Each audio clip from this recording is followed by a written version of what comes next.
Ako si Roger, isang 45 anyos na lalaki na mag-isang nabubuhay dahil matagal nang patay ang aking mga magulang. Habang ang dalawa ko namang kapatid ay may kanya-kanya ng buhay. Sa aming magkakapatid, ako ang naiba ng piniling landas. Mas pinili ko kasing manatili sa baryo kung saan kami lumaki dahil ako ang inaasahang manunugis ng aswang doon. Ilang taon na akong mag-isa. Kaya naman sanay na ako sa ganoong pamumuhay. Sapat na sa akin ang perang kinikita ko sa pagtatanim ng mga gulay at ibinibenta ko sa baryo namin. Isang gabi, nakahiga ako at nagpapaantok nang napilitan akong bumangon dahil sa mga katok sa pinto ng aking bahay. Pagbukas ko ng pinto ay sumalubong sa akin si Ernie. Siya ang matalik kong kaibigan. Nakasuot siya ng polo at maong na pantalon. Oh, ikaw pala, Ernie. Akala ko kung sino na eh. Ano naman kailangan mo? At pumunta ka rito ng ganitong oras. Gabing-gabi na. Gabing-gabi na pala para sa'yo ang 10:00 ng gabi ah. Maaga pa pare. Tara, magbihis ka na. May pupuntahan tayo. Ano? At saan naman tayo pupunta? Ano ka ba? Doon, sa bagong bukas na bar sa bayan.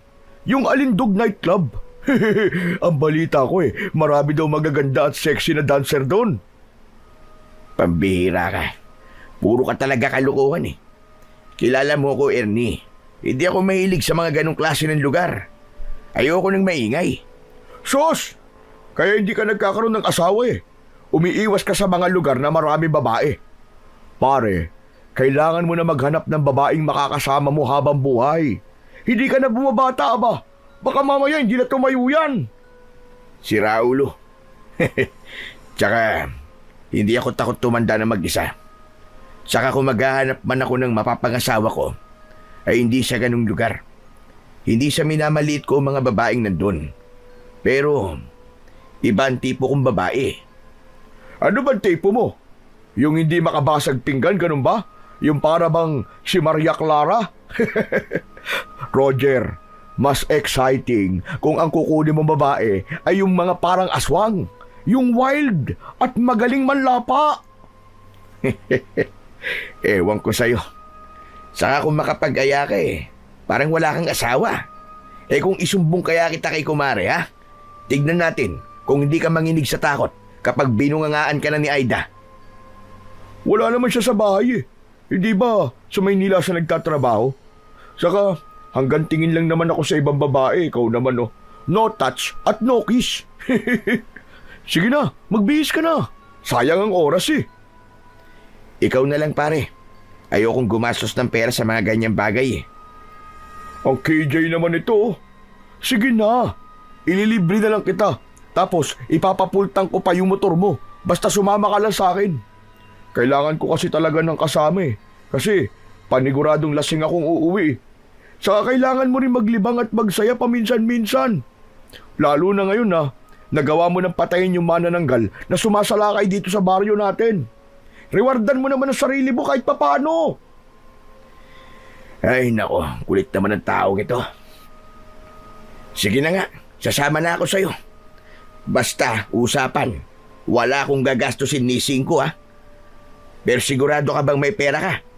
Baka mamaya niloloko mo ako. Aayain ba naman kita kung wala? Bagong sahod ako paldo ko ngayon. Saka nagpadala si Mrs. kahapon kaya may pera talaga ako. Tignan mo tong taong to. Pati pera ng Mrs. mo gagastusin mo sa kalokohan mo. Teka sandali, hintayin mo ako. Magbibihis lang ako. Bilisan mo at baka mamaya maubusan tayo ng table doon. Nagtungo ako sa aking kwarto. Hindi na ako naligo ng mga sandaling yon dahil naligo naman na ako kanina bago humiga. Nagpalit ako ng maayos na damit at nagsuot ako ng sombrero. Nang lumabas na ako ay sandali kong pinainit ang aking lumang motor at saka kami umalis ni Ernie. Gamit yon. Bata pa lang ay magkaibigan na talaga kami ni Ernie. Kumbaga ay sanggandikit. Kahit magkaiba kami ng ugali, ay nagiging magkasundo pa rin kaming dalawa. Ako kasi, yung tahimik, habang si Ernie naman, yung maingay at maraming kalokohan sa katawan. Totoo nga siguro yung kasabihan na mas nagkakasundo ang dalawang tao kung magkaiba sila ng ugali. Habang nagmamaneho ako ng motor, ay itinuro sa akin ni Ernie ang daan papunta sa sinasabi niyang bar. Makalipas ang ilang minuto, ay huminto na kami sa tapat ng Alindog nightclub. Sa labas ay may ilang mga babaeng nakasuot ng sexy na damit at may makapal na makeup. Pagbaba namin ng motor ay agad kaming tinignan ng mga babaeng yon. Pero iwas ako ng iwas ng tingin sa kanila. Sa pagpasok namin sa nasabing bar ay sumalubong sa amin ang napakalakas na tugtog sa loob nun. Tanging disco lights lang ang ilaw sa loob ng bar. Nakakuha naman kami kagad ng bakanting lamesa na malapit sa harapan ng mababang entablado. Isang waiter ang agad na lumapit sa amin para kunin ang aming order. Umorder si Ernie ng isang crispy pata at isang bucket ng beer. Ayos to pwesto natin, pare. Kitang-kita natin dito mga magsasayaw mamaya. Hayop na to. Ikaw pagdating talaga sa mga babae, napakalinaw ng mata mo. Pero uubusin lang natin tong beer na in-order mo, ha? Tapos uuwi na tayo. Sige, pero depende pa rin sa mga mangyayari. Nako, subukan mo lang na may gawing kababalagan at isusumbong talaga kita sa asawa mo, maniwala ka sa akin. Ito naman hindi na mabiro. Saka, loyal ako sa kumari mo, no? Nandito lang naman tayo para magpalipas ng oras at mag-relax-relax kahit papano. Hoy, kilala kita. Iba ka magpalipas ng oras. Talagang gusto mong manood ng mga babaeng nagsasayaw, ha? Natawa na lang si Ernie sa sinabi ko. Maya-maya ay dumating na ang order namin. Kaya nakapagsimula na kaming mag-inom. Kahit papano, ay sanay naman akong uminom ng alak dahil si Ernie ang nag-impluwensya sa akin ng ganong gawain. Pero hindi naman ako yung halos kada linggo ay hindi pwedeng hindi nagiinom. Maswerte na ang makapag-inom ako ng 1 beses sa 1 buwan. Hindi nagtagal ay isang bakla ang sumampa sa stage. Ipinakilala niya ang dancer na magsasayaw para sa gabing yon. Tinawag nito ang babaeng dancer sa pangalan na Ligaya. Nang magsimulang tumugtog ang mabagal pero tila ng aakit na tugtog, ay umakyat na sa stage ang isang babaeng nakasuot ng maikling palda at pang-itaas na halos lumuwa na ang kanyang dibdib. Napakaganda niya, mestiza. Maganda ang hubog ng kanyang katawan at ang buhok niya ay mahaba at itim na itim. Malambot ang kanyang katawan. Tila ba sa bawat indayog ng kanyang katawan ay sinasadya niyang akitin ang lahat ng mga lalaking naroroon. Hindi napigilan ng ilang kalalakihan na pumalakpak at sumigaw ng mga salitang nakakabastos patungkol kay Ligaya. Grabe naman yung mga tao rito. Kung sabihan nila ng kabastusan yung babaeng nagsasayaw para bang wala silang mga nanay at kapatid na babae. Ano ka ba? Ganyan talaga dito, para ka naman bago ng bago. Huwag ka na magtaka. Saka, sanay na ang mga dancer na yan dito sa mga ganong salita. Minsan nga mas gusto pa nila na nasasabihan sila ng mga bastos sa salita kasi ibig sabihin nun, nagagawa nilang gisingin ang dapat na magising sa mga lalaking nandito. Kahit na be, babae pa rin yan. Kahit ganyan ang trabaho nila, hindi dapat sila binabastos. Relax ka lang pare. Baka mamaya may makarinig sa iyo eh. Mga lasing na mga yon. Baka mamaya mapatrouble pa tayo niyan. Nandito tayo para mag-relax pare, hindi para makipagrambulan. Nagkunwari na lang akong hindi naririnig ang mga nakakabastos na salita ng ilang kalalakihang naroroon. Itinuon ko ang aking mga mata kay Ligaya. Sa tuwing tinatamaan ng ilaw ang mukha niya, ay doon ko napapansin ang lungkot sa mga mata niya. Pakiramdam ko tuloy, napipilitan lang siyang magtrabaho roon at labag sa kalooban niya ang kanyang pagsasayaw. Hindi ko alam, pero tila nabighani ako kay Ligaya. Hindi dahil sa maganda niyang muka at katawan, kundi dahil merong kung ano sa kanya na dahilan para hindi ko magawang alisin ang aking mga mata sa kanya.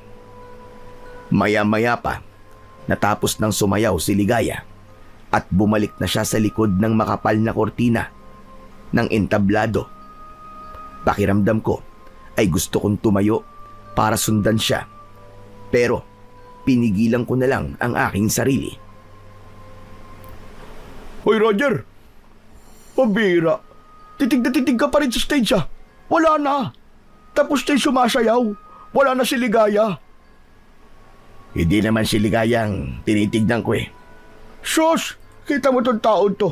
Tatanggi pa'y kitang-kita na! Habang sumasayaw sa dyan, ay titig na titig ka sa kanya. Kulang na nga lang tumulo ang laway mo eh. Ano?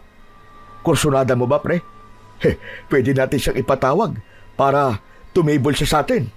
Hindi, wag na. Kung gusto mo, ikaw na lang. Nandito ako para mag-inom at hindi para tumable ng babae. Ang hina mo naman talaga, oo. Dapat ay nagsasanay ka na rito na makipag-usap sa mga babae para naman makapaghanap ka na ng asawa mo. Magsasalita pa sana ako nang biglang tumayo si Ernie at kinawayan niya yung bakla na nagpakilala kanina kay Ligaya bago yun sumayaw. May ibinulong si Ernie sa bakla at tumango naman ang bakla. Nang muling umupo si Ernie, ay ngumisi siya sa akin na parabang nang iinis. Huwag mong sabihin na may ititable kang babae, pare. Meron. Si Ligaya, pare. Ewan ko sa'yo, Ernie. Kung makagastos ka ngayong gabi, para kang tumama sa loto ah. Minsan lang naman to eh. Kaya dapat sulitin na natin. O di ba? Makalipas ang ilang sandali, ay dumating na sa lamesa namin si Ligaya. Mas maganda siya sa malapitan at napakabango ng gamit niyang pabango. Pinaupo siya ni Ernie sa bakanting upuan na nasa gitna naming dalawa. Nagpakilala si Ernie kay Ligaya at sunod niya akong ipinakilala. Nang maghawak ang mga kamay namin ni Ligaya, ay sandali akong natulala nang magtama ang aming mga mata. Nahihiya akong napayuko. O pare, ikaw na muna ang bahala kay Ligaya ha. Magbabanyo lang ako. Hoy pare, huwag mo akong iwanan dito. Sasama ako sa'yo. Huwag na, dito ka na lang. Ligaya, ikaw na ang bahala dito sa kaibigan ko ha. Virgin pa yan. Mas lalo tuloy akong napahiya sa sinabing yun ni Ernie. Nang umalis na siya para magpunta sa banyo, ay hindi ko tinitignan si Ligaya. Panay lang ang lagok ko ng beer na nasa bote.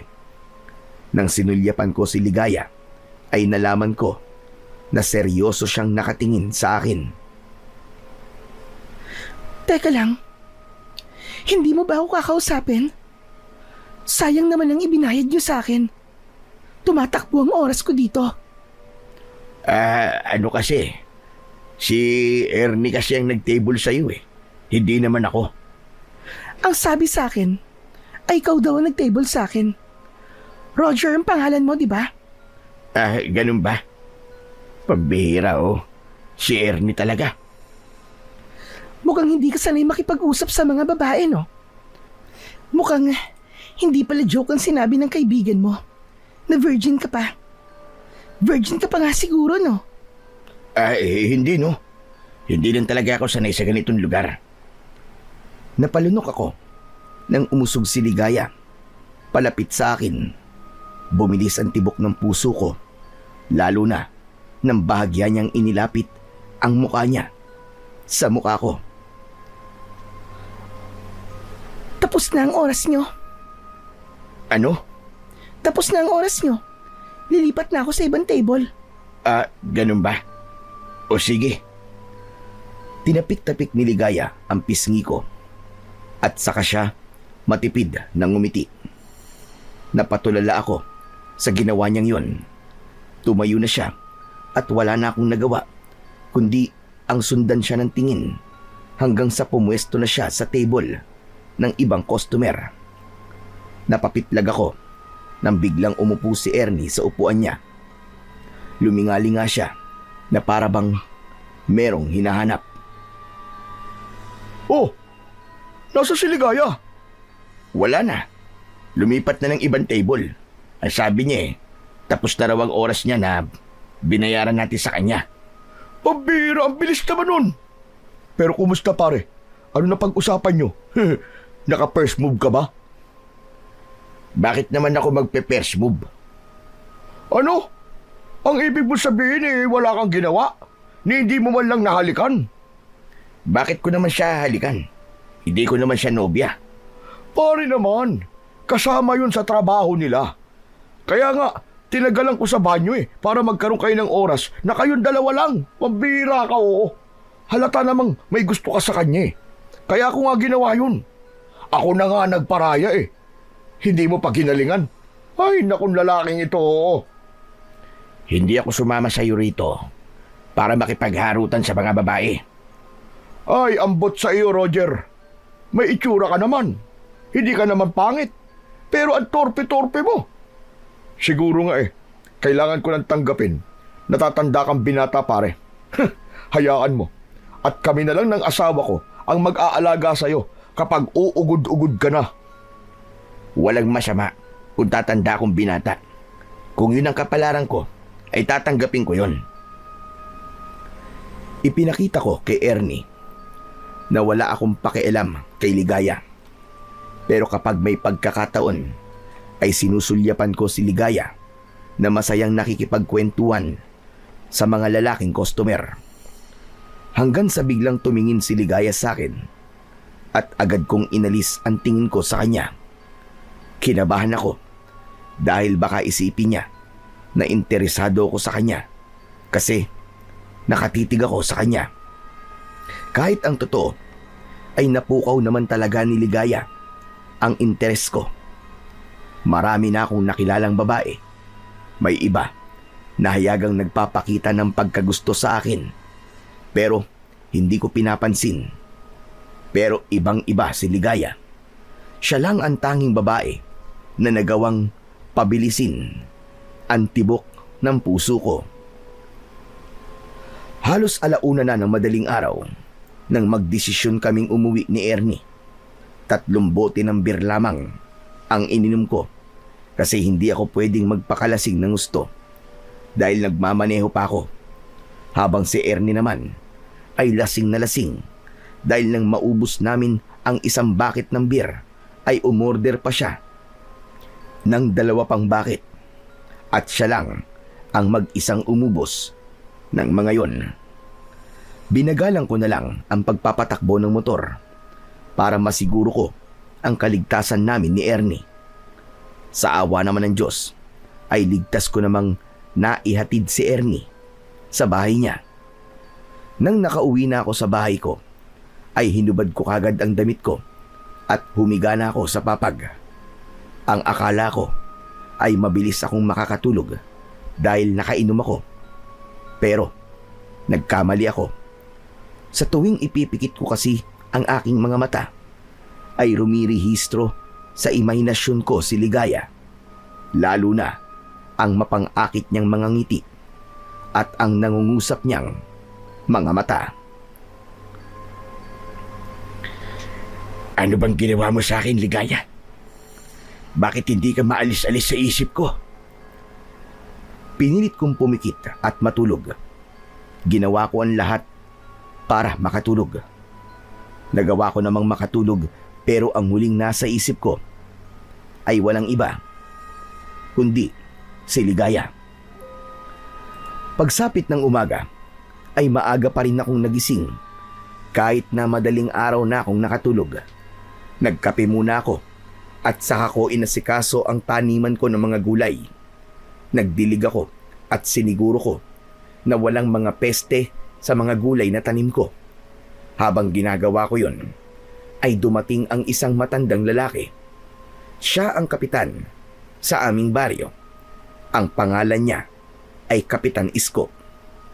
Hindi lang siya ang namumuno sa aming baryo, kundi isa rin siyang albularyo na may malawak na kaalaman sa panggagamot. Napansin ko ang isang sako na dala niya, kaya inihinto ko muna ang aking ginagawa para tulungan siya sa kanyang dala. Ngunit nang tutulungan ko na siya, ay bigla niyang ibinaba ang sako. Ay, nako! Napakabigat naman ito! Ano ho ba kasing laman yan sako, Kapitan? Abe, kung ano-ano lang. Mga saging, nyog, iba't ibang mga gulay. At yung iba ay hindi ko na matandaan. Iba na talaga kapag tumatanda. Nagiging makakalimutin na. Kapitan, mukhang magtitinda na naman kayo pagbebentahan niyo ba ako? Hindi pa benta ang mga yan. Para sa'yo ang lahat ng nasa loob ng sako na yan. Nag-ambag-ambag kasi kami ng mga tao rito, Roger, para maibigay sa'yo ang mga yan. Ano ho? Abay, para saan naman ho? Aba, talagang nagtatanong ka pa? Eh di para sa pagkakapatay buron sa manananggal na ilang buwan din na merwisyo dito sa atin. Yan ang paraan ng mga tao para makabawi sa kabayanihan na ginawa mo. Naku, nakakatuwa naman ho. Pakisabi po sa kanila na marami pong salamat. Pero hindi na nila kailangan gawin yan. Hindi po ako humihingi ng kahit na anong kapalit sa ginagawa ko pong pakikipaglaban sa mga aswang. Simula po kasi nang ipasa sa akin ng lolo ko ang tungkulin niya bilang isang manunugis ng ating baryo, ay nangako na ho ko na gagawin ko ang lahat para protektahan kayong lahat laban sa mga aswang. Alam ko naman yun, Roger. Alam kong hindi lang ang pagiging manunugis ng lolo mo ang minana mo, kundi maging ang kanyang prinsipyo. Pero hayaan mo nang bumawi ang mga tao sa paraang kaya nila. Sadyang labis lang ang kanilang pasasalamat sa kabayanihang ginawa mo. O paano, iho? Ikaw na ang bahala sa mga ito, ha? Ako'y aalis na at magpupulong pa kami ng mga tanod natin. Magkakaroon kasi kami ng malawakang paglilinis dito sa baryo natin sa darating na Sabado. Ganun ho ba? Pwede po ba akong sumali, Kapitan? Aayain ko na rin ho si Ernie. Pwede naman. Mas marami tayo, mas maganda. Pero si Ernie talaga, ubod ng tamad ng lalaking yon pagdating sa mga gawain dito sa baryo natin. Hayaan niyo po. At ako na po ang kakausap sa kanya mamaya. O sige, sige. Ikaw na ang bahala, Roger. O siya, aalis na ako. At maraming salamat ulit sa pagkakapatay mo sa manananggal. Walang anuman po, Kapitan. Maraming salamat din po. Mag-iingat po kayo. Nakangiting tumango si Kapitan Isko bago siya tuluyang umalis. Saka ko lang itinuloy ang aking ginagawa. Mas naging magana ako sa aking ginagawa dahil naramdaman ko na nakikita ng mga tao ang ginagawa ko bilang isang manunugis. Napakalaking bagay na para sa akin ang paraan ng kanilang pagpapasalamat dahil hindi ko na po problemahin ang pagkain ko ng ilang araw. Sa araw din na yon ay pinuntahan ko si Ernie sa bahay niya upang sabihan na kailangan naming tumulong sa paglilinis sa aming baryo sa darating na Sabado. Gaya nga ng aking inasahan, ay tumanggi siya at aniya. May mga tanod naman daw na gagawa nun, kaya hindi na namin kailangan tumulong pa. Pero pinilit ko siya hanggang sa wala na siyang nagawa, kundi ang pumayag. Oo nga pala pare. Kumusta ang experience mo kagabi pagpunta natin sa bara? Ang saya, di ba? Anong masaya ron? Pag-uwi ko sakit ng tenga ko dahil sa lakas ng tugtog dun sa bar. Pabira itong tao to. Gano'n naman talaga sa bar Maingay. Pero masaya. Ang dami pang magagandang chika babes. Kung wala lang akong asawa dadaling ko sa motel ang isa sa mga babae ron Baka nga dalawa pa Mabuti na lang talaga at may asawa ka na dahil kung hindi, paniguradong linggo-linggo ay iba't ibang babae ang katabi mo sa kama. Yun nga maganda Kaso, wala May asawa na ako Hindi na ako single, kundi double na.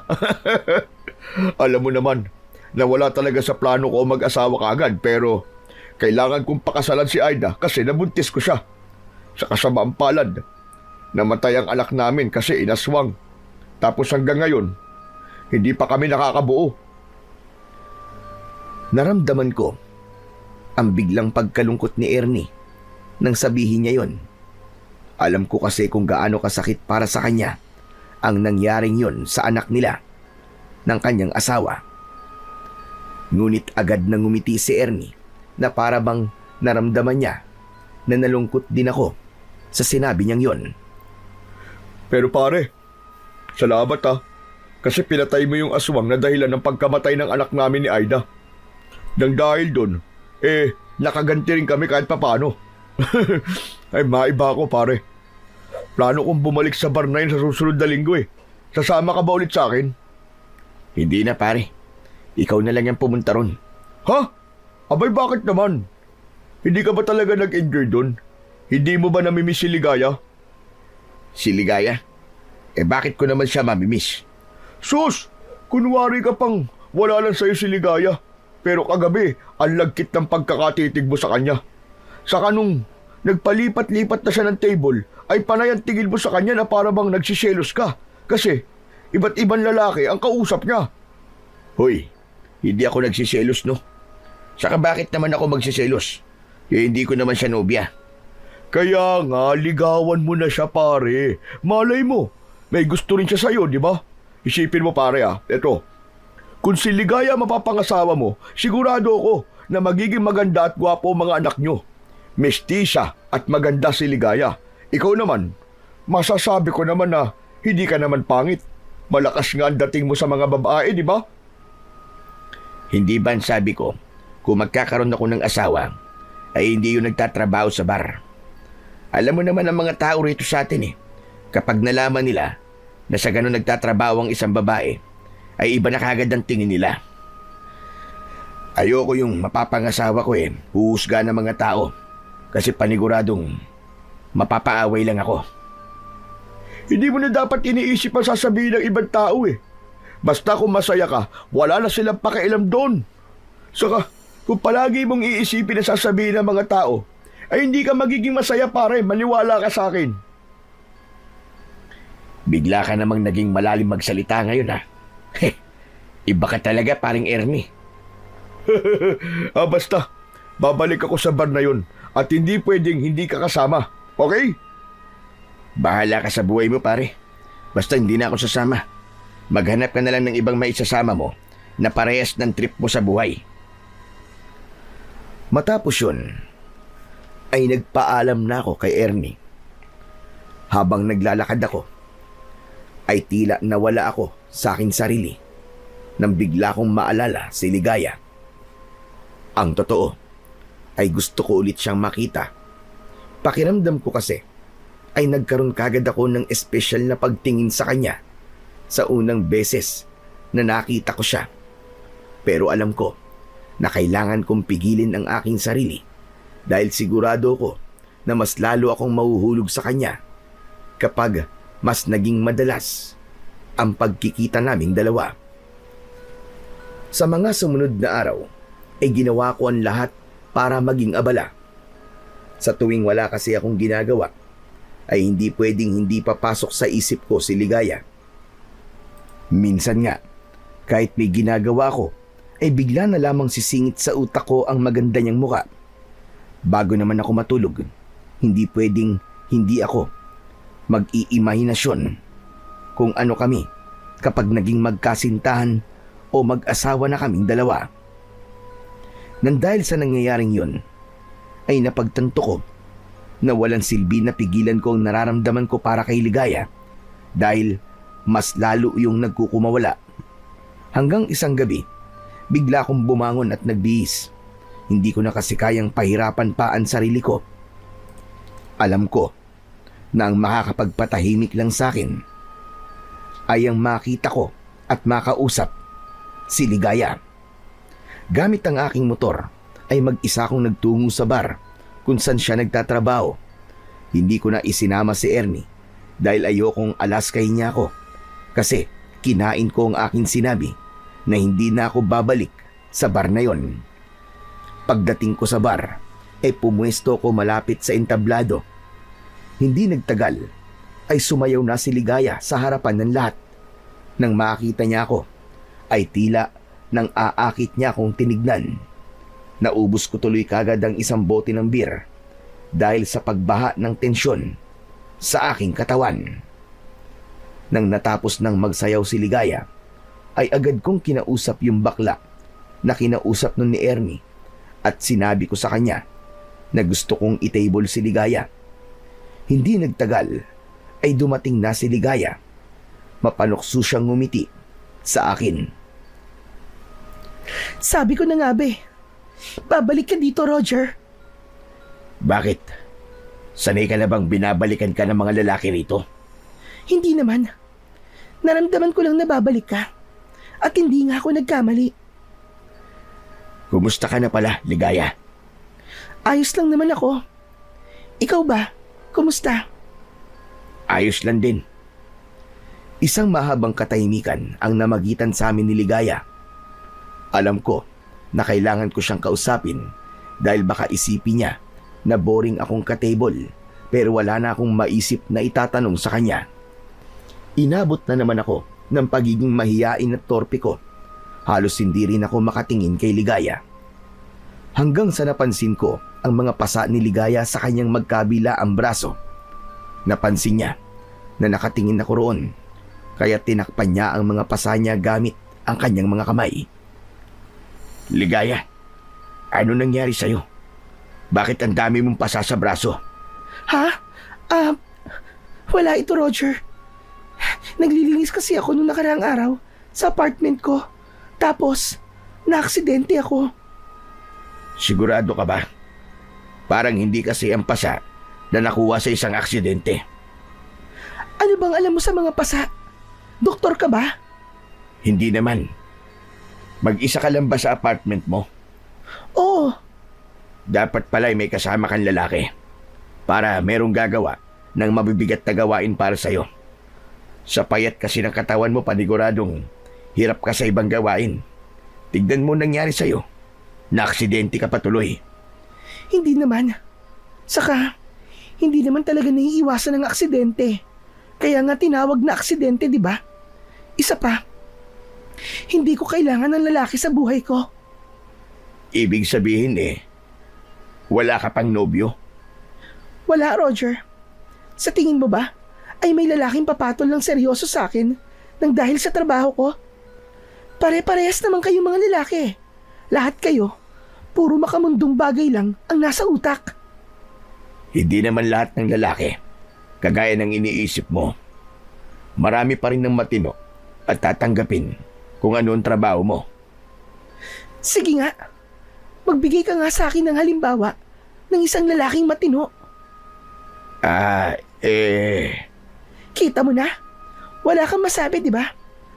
Huwag mong sabihin sa akin na isa ka sa matitinong lalaki na sinasabi mo.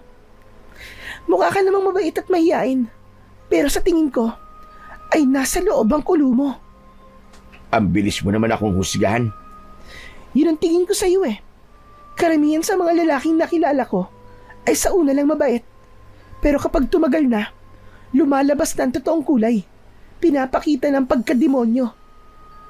O paano? Tapos na pala ang oras mo. Pwede ka magdagdag ng bayad kung gusto mo pa ako makausap. Hindi na. Maraming salamat, Ligaya. Matipid na ngumiti si Ligaya. Nagulat ako nang bigla niyang hinalikan ang aking pisngi. Natulala ako at hindi ako makapaniwala na lumapat ang labi niya sa balat ko. Tumayo na siya at lumipat sa ibang table. Hindi ko na siya tinignan dahil magsiselos lang ako kapag nakita ko siyang may ibang kausap na lalaki. Kahit pa parte yun ng trabaho niya, itinuon ko na lang ang aking atensyon sa pag-inom ng alak na nasa aking harapan. Hindi ko akalain na mas magtatagal ako sa bar na yon kahit mag-isa lang ako. 2:00 na ng madaling araw nang magdesisyon akong umalis. Paglabas ko ng bar ay naglakad ako papunta sa likod dahil dun nakapark ang aking motor. Papaliko na ako sa likod ng bar nang isang pamilyar na boses ng babae ang narinig ko. Sumilip ako at nakita ko si Ligaya na hawak sa braso ng isang matangkad na lalaki. May itim na van sa tabi nila at nakabukas ang pinto sa gilid ng van. Bitiwan mo ko! Ayoko nang sumama sa'yo, ano ba? Bitiwan mo ko! Pabulong na nagsalita ang lalaki, kaya hindi ko na siya narinig. Nakita ko ang galit sa mukha ni Ligaya. Inakala ko na nasa panganib siya. Lalapit sana ako para tulungan si Ligaya, pero hindi nagtagal ay kusa na siyang sumakay sa van. Mabilis na umalis ang van at wala na akong nagawa kundi ang sundan yun ng tingin. Sino kaya ang lalaking yun? Nobyo kaya siya ni Ligaya? Pero sabi niya wala siyang nobyo. Baka naman customer niya. Hindi naman siguro siya kusang sasama dun kung nasa panganib siya. Ipinagkibit balikat ko na lang ang nakita ko at inisip ko na wala akong dapat na ipag-alala. Sumakay na ako sa motor at pinaandar ko na yon para makauwi na ako sa bahay ko. Pagsapit ng umaga ay nagising ako sa malalakas na katok sa pinto ng aking bahay. Pupungas-pungas akong bumangon at napatingin ako sa orasan na nakasabit sa dingding. Nagulat ako dahil 10:00 na ng umaga. Mabilis akong bumangon at binuksan ko ang pinto. Nakita ko ang kumpare kong si Ernie na may dalang walis tingting at daspan. O Ernie, ikaw pala. Ano kailangan mo? Nakalimutan mo na ba? Sabado ngayon, pare. Hindi ba maglilinis tayo sa buong baryo? Ikaw ang nagkaya sa akin tapos ikaw pa tong nakalimot. Pabihira tong taon to. Oh. Naku, oo nga pala. Sabado nga pala ngayon. Nakalimutan mo nga. Saka, mukhang bagong gising ka pa lang ah. Nagpuwet ka siguro kagabi no? Huwag ka lang maraming tanong. Magpapalit lang ako ng damit. Mamaya na ako maliligo. Nagmamadali akong bumalik sa aking kwarto para magpalit ng damit. Kinuha ko ang walis tingting at saka ako lumabas. Habang naglalakad kami ni Ernie, ay napansin ko na nakatitig siya sa mukha ko. Grabe ka naman makatitig sa akin, pare. Baka nagkakagusto ka na sa akin, ha? Hindi tayo talo. Si Raulo, imposibleng taluin kita kasi babae ang gusto ko, no? Ikaw, umamin ka nga sa akin, pare. Nagpuwet ka ba kagabi? Kaya tanghali ka na nagising ngayon? Oo, pare. Hindi kasi ako makatulog eh. Ewan ko ba kung bakit. Hindi ka makatulog o lumabas ka at may pinuntahan ka? Sige nga. At saan naman ako pupunta? Sa bar. Sa Alindog Nightclub. Nakakatawa ka. Ano naman gagawin ko ron? Saka hindi ba sabi ko, ay hindi na ako babalik sa lugar na yun. Wala akong magandang dahilan para bumalik pa roon. Sigurado ka ba? Kaya mo ba sabihin na hindi ka nagsisinungaling, ha? At bakit naman ako magsisinungaling? Saka, kung makapagtanong ka naman para kitang nobya na naghihinala sa akin, ha? paano may papaliwanag yung lipstick na nasa kaliwang pisngi mo? Sige nga. Nanlamig ako sa sinabing yun ni Ernie. Pinunasan ko ang aking pisngi gamit ang palad ko. Pagtingin ko sa aking palad ay meron doong kulay pulang marka na halatang mula sa lipstick. Doon ko naalala ang ginawang paghalik ni Ligaya sa akin nung nasa bar ako. Ay, wala to. Huwag mong pansinin to. Anong wala? Lipstick nga yan eh. Sino ba kasi naglalagay ng lipstick ha? Hindi ba mga babae? Saka bakit ka nagkaroon ng lipstick dyan sa pisngi mo? Ibig sabihin, merong babaeng humalik sa'yo. Saan ba may mga babaeng pwedeng humalik sa'yo? Di sa Alindog Nightclub. Pwede bang huwag kang maingay at malapit na tayo kay na Kapitan? Nakakahiya kapag narinig ka nila. Ano namang nakakahiya dun? Lalaki ka naman, kaya normal lang na magpunta ka sa ganun lugar. Umamin ka na kasi. Nagpunta ka sa bar kagabi, no? Oo na, nagpunta na ako. Kaya pwede bang itiko mo yung bibig mo? Sus! Pasabi-sabi ka pang ayaw mong pumunta ron tapos pupunta ka pala ron ng ikaw lang mag-isa. Sinong humalik sa pisngi mo, pare? Magkwento ka naman sa akin, no? Wala. Pangit mo naman kausap, pare. Inamin mo na nga nagpunta ka sa bar kagabi, kaya dapat ikwento mo na sa akin ang lahat. Huwag ka nang pabitin. Sino nga? Alam ko na. Si Ligaya ba? Ay, nako, kulit. Oo, pare. Si Ligaya. Anak ng, ang lakas mo pala, pare. Grabe. Biruin mo. Hinalikan ka niya sa pisngi. Pero, sa pisngi lang ba? Nagtaka ko nang biglang itinaas ni Ernie ang damit ko at tinignan niya ang katawan ko. Nainis ako sa ginawa niya, kaya bahagya ko siyang itinulak. Hoy, ano ba? Ano ba ginagawa mo? Chinecheck ko lang kung meron kang kiss mark. Baka kasi hindi lang halik sa pisngi ang ginawa sa'yo ng babaeng yun eh. Baka mamaya nag-check-in din kayo eh. Huy, walang ganun ano? Nagpunta lang ako ron kasi gusto ko nang kausap. Sus! Tama na ang palusot mo, pare. Alam ko naman, kaya ka pumunta ron ay dahil namimiss mo si Ligaya. Pero pare, wala kang dapat na ikahiya sa akin kung pumunta ka man sa bar para lang makita si Ligaya. Binata ka at walang sabit. Ang saya ko nga kasi sa wakas ay nagkaroon ka na ng interes sa isang babae. Sa totoo lang, pare, alam mo, hindi ko rin maintindihan ang sarili ko eh. Simula kasi nang nakilala ko si Ligaya, ay hindi na siya maalis-alis sa isip ko. Hanggang sa kagabi, ay nagdesisyon na akong bumalik doon sa bar para lang makita at makausap siya. Ano naramdaman mo, pare, nung nakausap mo na siya? Siyempre, masaya. Kaya lang, hindi ko nasabi yung mga gusto kong sabihin sa kanya. Kasi, naunahan ako ng hiya eh. Ano ba kasi gusto mo sabihin sa kanya? Gaya ng may gusto ko sa kanya. Ayan na nga, ayan na nga. Ay, Diyos ko!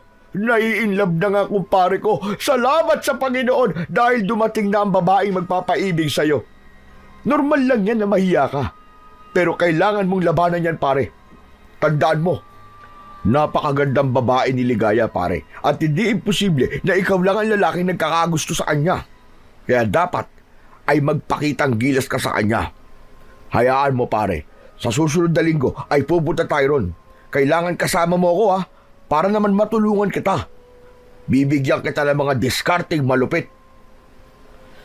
Sa kabila ng mga sinabing yun ni Ernie, ay hindi pa rin nadagdagan ang lakas ng loob ko na ipaalam kay Ligaya ang nararamdaman ko para sa kanya.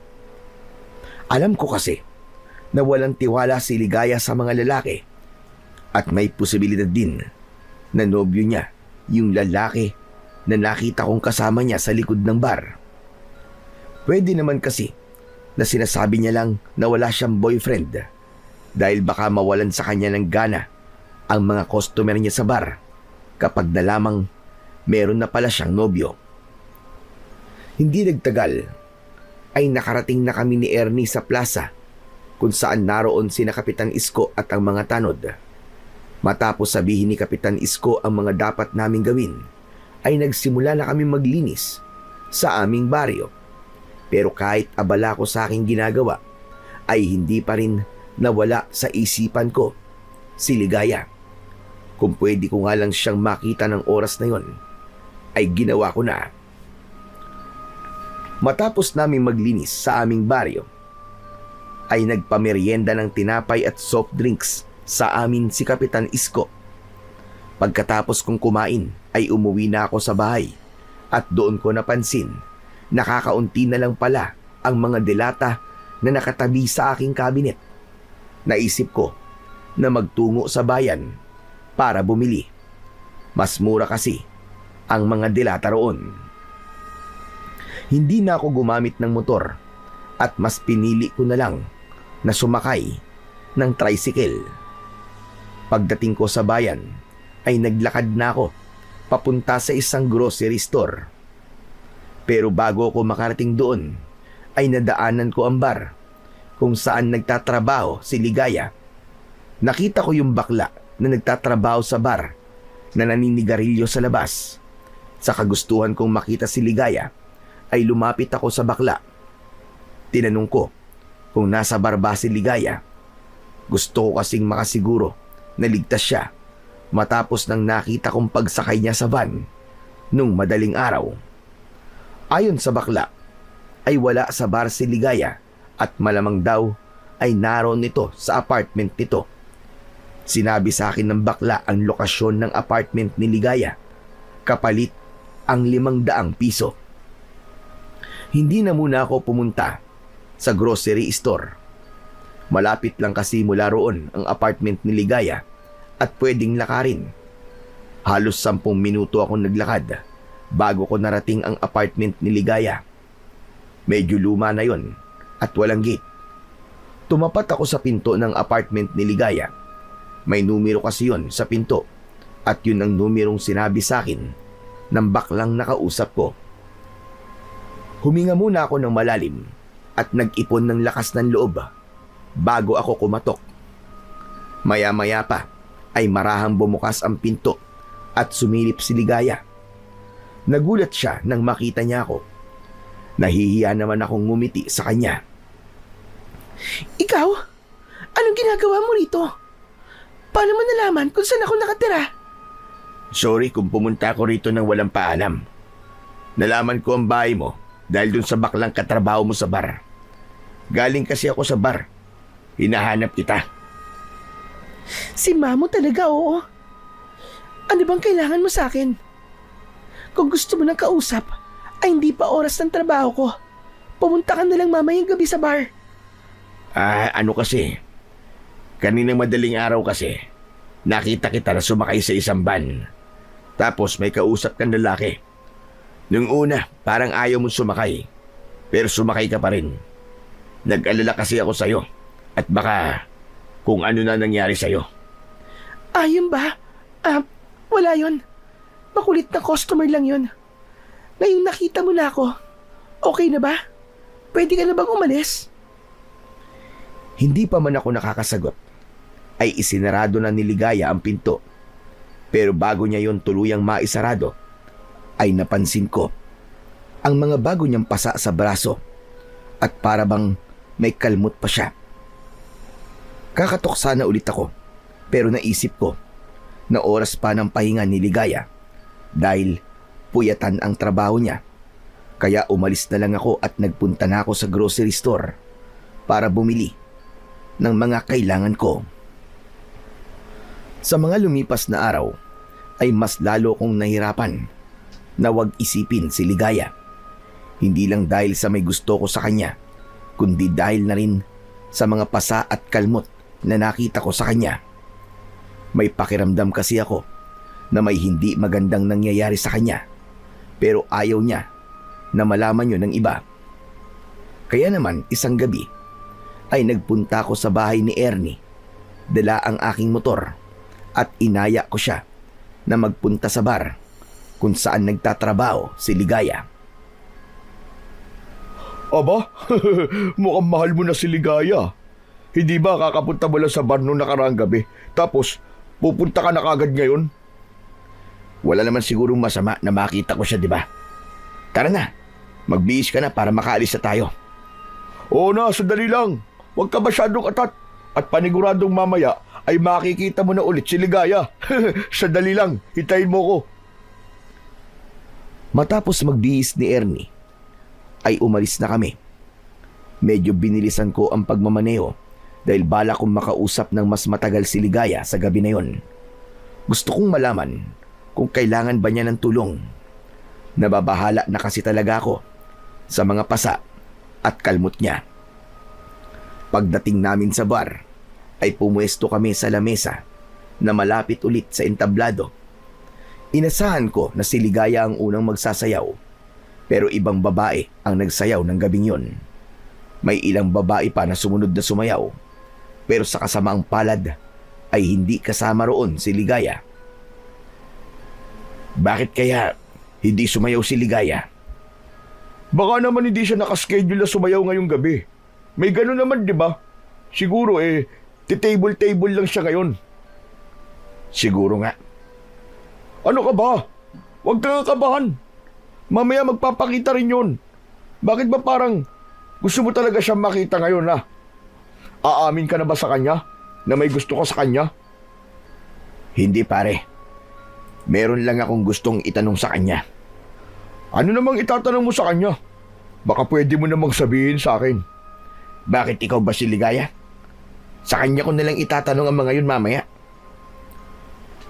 Ayun pala yung bakla na kailangan kausapin kapag gusto mo mag-table ng babae. Sandali, at itatanong ko kung pwede nating i-table si Ligaya. Hintayin mo ako. Tumayo si Ernie at nilapitan niya ang bakla. Medyo matagal silang nag-usap bago bumalik si Ernie sa upuan niya. O ano pare, anong sabi? Nasaan daw si Ligaya? Hindi raw pumasok ngayong gabi. Kahit nga raw kahapon ay hindi rin pumasok.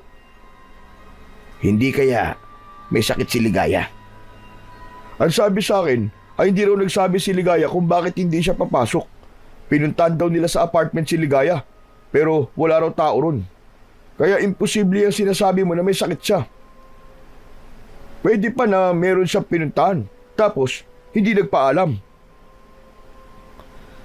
Natahimik ako sa sinabing yun ni Ernie.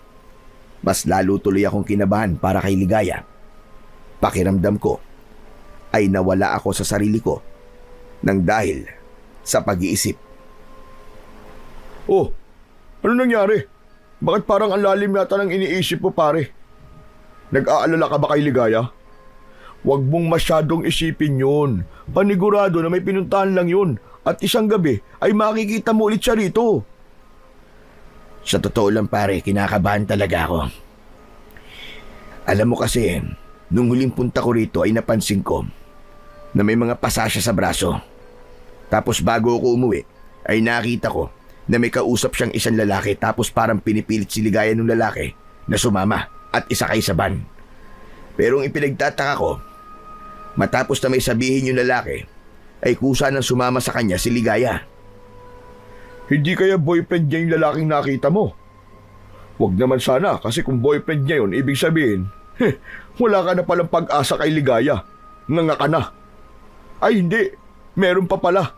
Malay natin, ayos lang kay Ligaya ang magkaroon ng dalawang boyfriend, di ba? Pambihira itong taon to. Puro ka naman kalokohan eh. Seryoso ako paring Ernie. Nag-aalala talaga ako para kay Ligaya. Baka kasi kung ano na nangyayari sa kanya na hindi maganda tapos natatakot lang siyang sabihin sa iba. Ay nako, in love ka na nga pare. Congrats! Pero wag mo munang isipin si Ligaya. Sulitin na lang natin ang pagpunta natin dito. Mag-inom na lang tayo ng mag-inom. Magpakalasing tayo. Wala na akong nagawa kundi ang uminom ng beer. Yun na lang kasi ang pwede kong gawin kaysa isipin ko kung nasaan si Ligaya tapos wala rin naman akong makukuwang kasagutan. Nang sumunod na araw ay nagpunta ako sa apartment ni Ligaya. Umasa ako na naroon na siya pero nabigo ako Dahil nang kumatok ako sa apartment niya, ay walang nagbukas ng pinto. Hanggang sa lumabas ang kapitbahay ni Ligaya at sinabi na ilang araw nang hindi umuuwi roon si Ligaya. Kinagabihan ay bumalik ako sa bar, pero hindi pa rin pumapasok si Ligaya.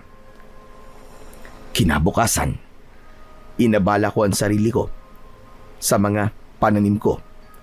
Doon ko itinuon ang aking atensyon at oras para hindi ko masyadong iniisip si Ligaya. Hanggang sa humahangos na dumating si Ernie. Kinabahan ako kasi baka sa mukha niya ang pagkabahala. Pare! May natagpuan doon na patay na babae sa kabilang baryo. Nasa Talahiban daw. Ano? Sino daw yung babae na yun? Hindi nga raw nila kilala eh. Mukhang hindi raw taga ron eh. Pare, hindi ba matagal nang nawawala si Ligaya? Ayoko mag-isip ng hindi maganda pare ah. Pero sa tingin ko, ay dapat natin makita yung patay na yun para malaman natin kung si Ligaya yun o hindi. Nilukob ako ng matinding kaba at takot sa sinabing yun ni Ernie. Hindi na ako nagdalawang isip pa na pumunta sa kabilang baryo. Sumakay kami ni Ernie sa motor ko para mas maging mabilis ang pagpunta namin doon. Pagdating namin sa kabilang baryo, ay pinuntahan namin ang Talahiban kung saan naroon ang bangkay ng isang babae. Wala pa ring mga pulis, kaya nagkukumpulan pa rin ang mga tao. Sumingit kami ni Ernie sa mga tao hanggang sa napunta na kami sa unahan. Tumambad sa amin ang isang bangkay ng babae na nakatihaya sa Talahiban. Puno ng pasa at kalmot ang buo niyang katawan. Wala rin siyang saplot. Malinaw na pinahirapan at pinagsamantalahan ang babae bago yun namatay. Hindi na kami nagtagal doon ni Ernie dahil hindi na namin kinaya ang aming nakikita. May mangilan-ngilan na akong nakitang bangkay dahil sa mga naging biktima ng aswang sa aming baryo. Pero kakaiba ang kabrutalan sa pagpatay sa babaeng yun. Tumayo muna kami ni Ernie sa tabi ng aking motor. Mabuti na lang at hindi si Ligaya yung babaeng yun pare. Kaya nga eh. Pero nakakalungkot pa rin na may pinatay sa ganoong paraan. Sino kayang pumatay dun sa babae no? Saka sa itsura nun, parang pinagsamantalahan siya eh. Talagang pinagsamantalahan siya. Pero malinaw na aswang ang pumatay sa kanya base sa mga kalmot niya sa katawan. Aswang? Ang ibig mo sabihin pare, may aswang na naman? Hindi ko alam kung dito nga sa lugar na ito may aswang. Pero sabi mo, hindi taga rito yung babaeng pinatay, di ba? Kaya maaaring sa ibang lugar siya pinatay, tapos dito lang itinapon ang kanyang bangkay. Kung ganun, kailangan natin mag-ingat. Kailangan natin kausapin si Kapitan Isko tungkol dito para masabihan niya ang mga tao sa atin, para makapag-ingat na rin sila. Magandang ideya yan pare. Mas mabuti na mabigyan kagad ng babala ang mga tao at huwag na nating hintayin na merong maging biktima ang aswang. Halika na, bumalik na tayo at dumaan muna tayo kay Kapitan Isko. Sumakay na kami ni Ernie sa aking motor. Gaya na napag-usapan namin, kinausap muna namin si Kapitan Isko para sabihin ang tungkol sa bangkay ng babae na natagpuan sa kabilang baryo. Sinabi ko rin sa kanya ang hinala ko na aswang ang pumatay sa babae, kaya kailangan masabihan ng lahat ng tao sa aming baryo na mag-iingat. Mabilis na kumilos si Kapitan Isko. Pinatawag niya ang lahat ng tao sa aming baryo at doon niya sinabi ang lahat ng mga sinabi namin sa kanya ni Ernie. Hindi pa rin nawala ang pag-aalala ko para kay Ligaya. Hanggat hindi ko nasisigurong ligtas siya, ay alam ko na hindi mawawala ang ganung pakiramdam ko. Kaya dumaan muna ako sa maliit naming simbahan at nagdasal ako na sana ay nasa maayos na lagay si Ligaya at sana ay magkita na kaming muli. Isang gabi, nagtungo kami ni Ernie sa bar kung saan nagtatrabaho si Ligaya. Hinintay namin siyang sumampa sa entablado para magsayaw. Pakiramdam ko ay nabunutan ako ng tinik nang makita naming sumayaw si Ligaya sa aming harapan. Yun nga lang, kapansin-pansin na mas balot siya ngayon kaysa sa mga dati niyang suot sa tuwing nagsasayaw siya. May manipis na kulay itim na tela na nakatakip sa kanyang mga braso. Nang matapos na ang pagsasayaw ni Ligaya, ay hindi mawala ang ngiti sa aking labi. O ano pare, siguro naman, hindi ka na mag-aalala kay Ligaya. Nakita mo na siya sumasayaw eh. Kaya nga pare, nakahinga ako ng maluwag.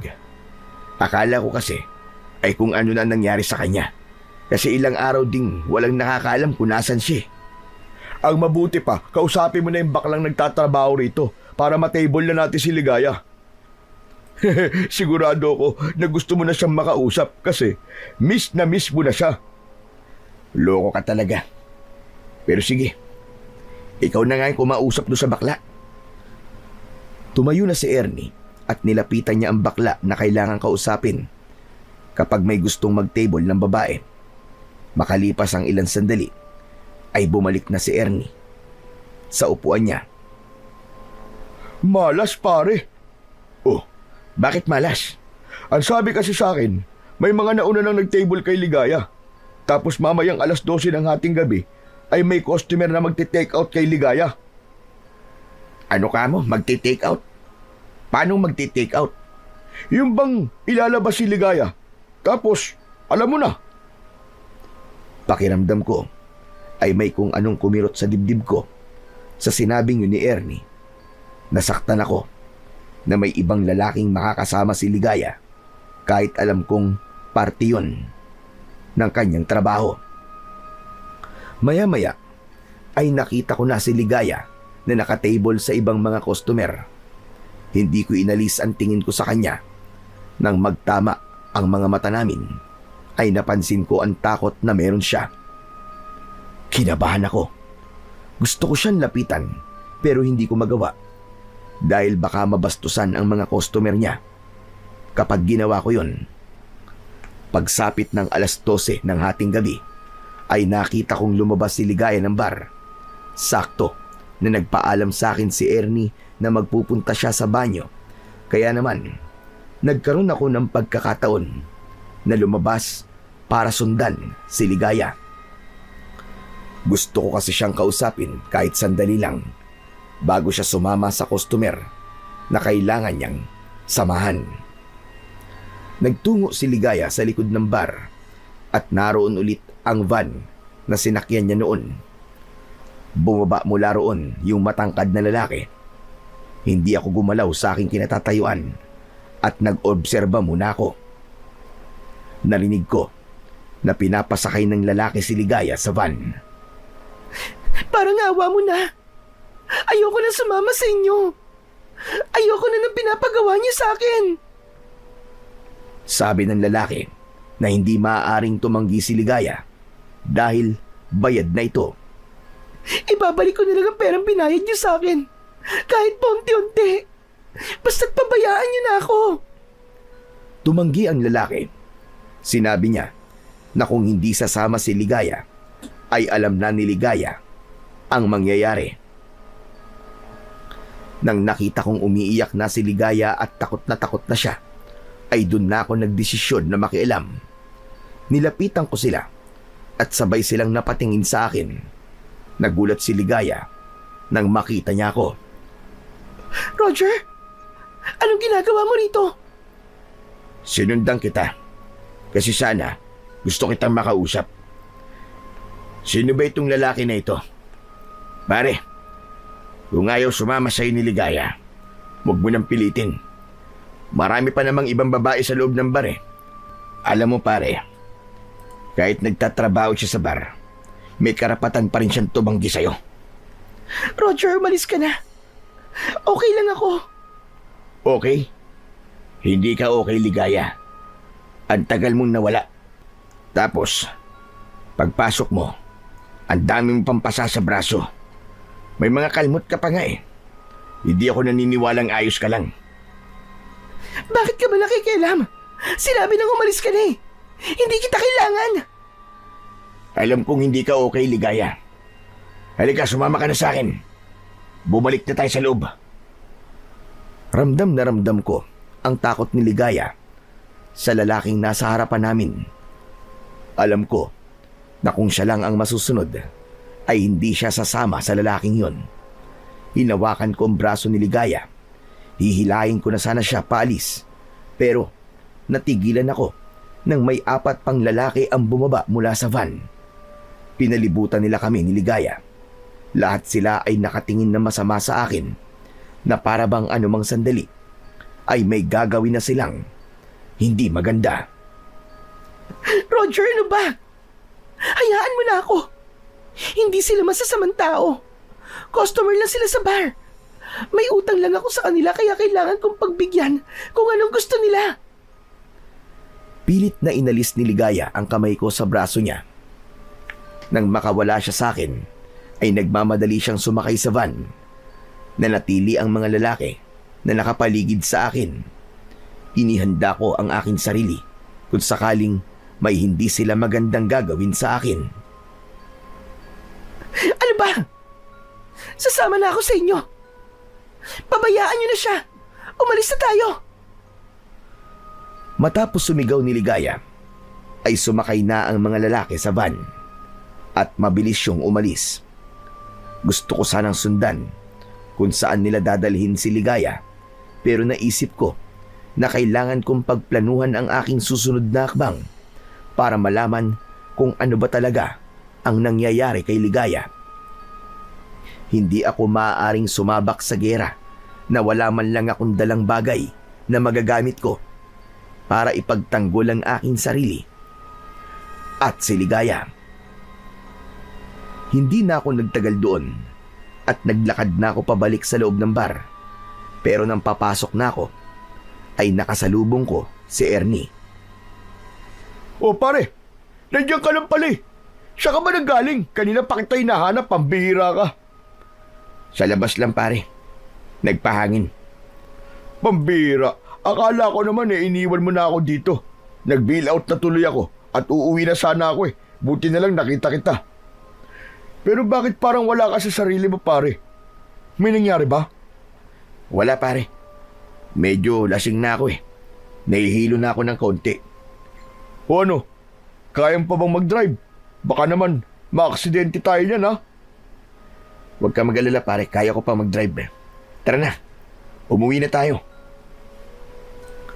Nagtungo na kami ni Ernie sa likod ng bar kung saan nakapark ang motor ko. Habang nagmamaneho ko, ay si Ligaya pa rin ang iniisip ko. Ipinagdasal ko na sana ay walang masamang nangyayari sa kanya at totoo ang sinabi niya na ayos lang siya. Kinabukasan ay hindi pa rin nawala ang pag-aalala ko para kay Ligaya dahil alam ko na hindi ako matatahimik hanggat hindi ko nalalaman kung ligtas siya o hindi. Kaya naman, nagdesisyon akong puntahan siya sa kanyang apartment. Ginamit ko ang motor ko para mabilis ko siyang mapuntahan. Pagdating sa apartment ni Ligaya, ay agad akong kumatok sa pinto. Walang sumagot sa loob at wala ring nagbukas ng pinto. Aalis na sana ako kasi naisip ko na baka wala roon si Ligaya. Pero napahinto ako nang nakita ko ang sapatos ni Ligaya na nasa labas ng kanyang apartment. Pinihit ko ang doorknob at nang malaman kong hindi nakalak yun, ay hindi na ako nagdalawang isip na buksan ang pinto. Pumasok ako at sumalubong sa akin ang kadiliman. Nakasarado kasi ang lahat ng bintana, kaya halos walang liwanag na pumapasok doon. Kinapa ko ang switch ng ilaw sa may tabi ng pintuan at agad kong binuksan ang ilaw. Nang bumaha ang liwanag sa buong apartment, ay nagulantang ako nang nakita ko si Ligaya na nakahandusay sa sahig. Puno ng pasa ang buong katawan niya at may mga sariwa siyang sugat na mukhang mula sa kalmot. Nag-aalala ko siyang nilapitan, binuhat ko siya at maayos ko siyang inihiga sa sofa. Marahan kong tinapik ang pisngi ni Ligaya. Ligaya? Ligaya, gising. Ligaya, gumising ka. Roger, ikaw na naman. Pasensya ka na. Kung pumasok ako sa apartment mo, kagabi pa kasi ako nag-aalala sa'yo eh. Kailangan kitang dalhin sa ospital. Hindi. Ayoko. Huwag mo kong dadalhin sa ospital. Hindi pwede, Ligaya. Kailangan magamot ang mga sugat mo. Kapag dinala mo ako sa ospital, sigurado ako na tatawag sila ng mga pulis dahil sa mga sugat na meron ako. Ayokong malaman ito ng mga pulis. Kaya nakikiusap ako sa iyo. Huwag mo akong dadalhin sa ospital, parang awa mo na, Roger. Diretso kong tinignan sa mga mata si Ligaya at nakita kong takot na takot siya. Mabilis ako nag-isip na pagtanto ko na baka kapag may mga pulis na nakialam sa nangyayari kay Ligaya ay mapahamak siya. Kaya kahit gusto ko siyang dalhin sa ospital, ay inalis ko na yon sa aking isipan. O sige, hindi na kita dadalhin sa ospital. Pero kailangan pa rin kitang dalhin sa isang tao na alam kong makakatulong sa'yo. Sino? Kanino mo ko dadalhin? May mahusay namang gagamot sa baryo namin. Sigurado ako na kaya kanyang gamutin. Kaya mo bang tumayo at sumakay sa motor ko? Hindi ko alam, Roger. Kung kakayanin ko. Kumuha ko ng damit ni Ligaya na may mahabang manggas. Isinuot ko yun sa kanya para maitago ang mga sugat niya. Matapos yun, ay inalalayan ko siya at isinakay sa aking motor. Bago ko pinaandar ang motor ko, ay siniguro ko na hindi siya mahuhulog habang nakaangkas. Naging maingat din ako sa pagmamaneo at palagi kong kinakausap si Ligaya para hindi siya makatulog o mawalan ng malay. Nang nakarating na kami sa baryo namin, ay dumiretso kami sa bahay ni Kapitan Isko. Habang inaalalayan ko si Ligaya papunta sa bahay ni Kapitan, ay lumabas si Kapitan Isko sa bahay niya at nagulat siya sa kanyang nakita. Diyos ko! Sino yung kasama mo, Roger? Kaibigan ko po, Kapitan. Sugatan po siya. Ipapagamot ko po siya sa inyo. Halika, halika! Pumasok kayo sa loob at ihahanda ko lang ang mga gamit ko. Pagpasok sa loob ng bahay ni Kapitan Isko, ay inihiga ko si Ligaya sa mahabang upuan na gawa sa kawayan. Mabilis na inilabas ni Kapitan ang mga gamit niya sa panggagamot. Nang simulan na ni Kapitan Isko ang paglilinis at panggagamot sa mga sugat ni Ligaya, ay nanood lang ako. Patindi ng patindi ang kaba kong nararamdaman. Hindi nagtagal ay natapos na si Kapitan at nakatulog na si Ligaya. Pero kahit tulog siya, ay bakas pa rin sa mukha niya ang takot at hirap na kanyang pinagdaanan. Ilang beses ko nang nakita ang mga ganyang sugat, Roger. Malinaw na aswang ang may gawa niyan sa kanya. Marahil ay nagawa lamang niyang makaligtas. Yan nga din po ang naisip ko, Kapitan. Mabuti na lang at pinuntahan ko siya sa bahay niya dahil kung hindi, ay baka wala na siya ngayon. Pero Kapitan, sa tingin niyo ba, ay konektado ito dun sa natagpo ang bangkay ng babae sa kabilang baryo? Hindi kaya may mga aswang ang tinatarget ang magagandang babae? May posibilidad na tama ang sinabi mo, Roger. Kaya dapat na mas pag-ingatin natin ang mga tao dito sa ating baryo. Kapitan, pwede bang humingi ako sa inyo ng pabor? Ano yun, Roger? Sabihin mo. At kung kaya ko ibibigay ko sa'yo. Pwede ho bang dito muna sa bahay niyo si Ligaya? Mas ligtas po siya rito. Kapag po nagising siya ay sabihin niyo na sinabi ko na dito na muna siya habang hindi pa natin nare-resolba ang pagsalakay na ito ng mga aswang. Walang problema. Ako na muna ang bahala sa kanya. Pero Roger, tanong lang. Sino ba talaga ang babae yan? At parang napakalaki ng pag-aalala mo sa kanya. Kaibigan mo lang ba talaga siya? Umiral na naman ang pagiging tsismoso nyo, Kapitan eh. Basta, mahalaga po sa akin si Ligaya at gagawin ko ang lahat para protektahan siya. Sa sinabi mo, ay mukhang alam ko na ang kasagutan. O sige, ako nang bahala sa kanya. Isa pa, mas maganda na nandito siya dahil kailangan pang magamot ang mga sugat niya. Labis akong nagpasalamat kay Kapitan Isko dahil sa tulong na ibinigay niya sa amin ni Ligaya. Sa mga nakalipas na araw ay nanatili si Ligaya sa bahay ni Kapitan at araw-araw ko siyang pinupuntahan doon para kumustahin ang kanyang kalagayan.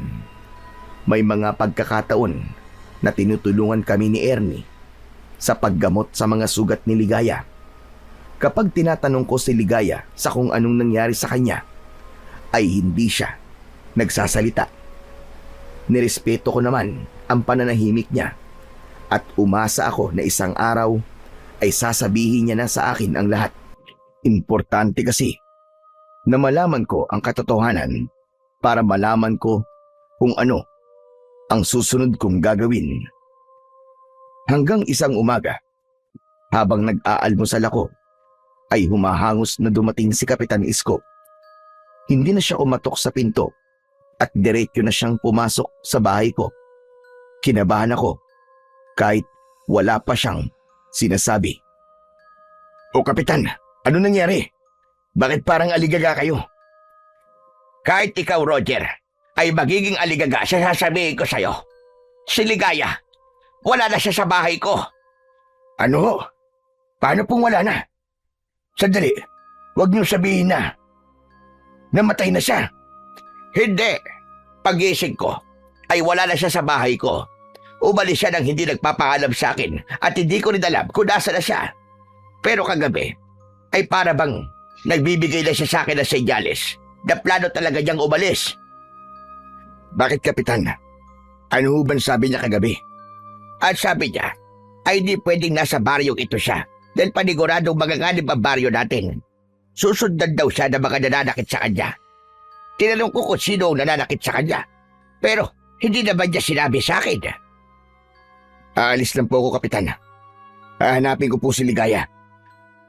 Nagmamadali akong umalis sa bahay gamit ang aking motor. Una akong pumunta sa bar pero wala roon si Ligaya. Sunod ay sa apartment niya pero maging doon ay wala rin siya.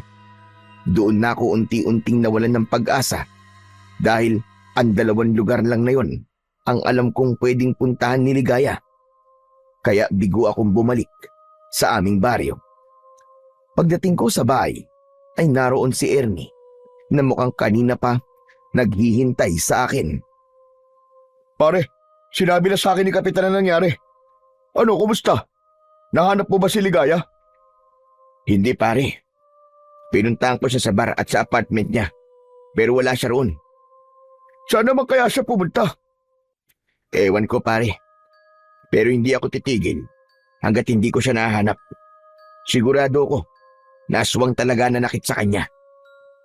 At kaya umalis siya ay dahil ayaw niyang madamay ang baryo natin sa ginagawa sa kanya ng mga aswang.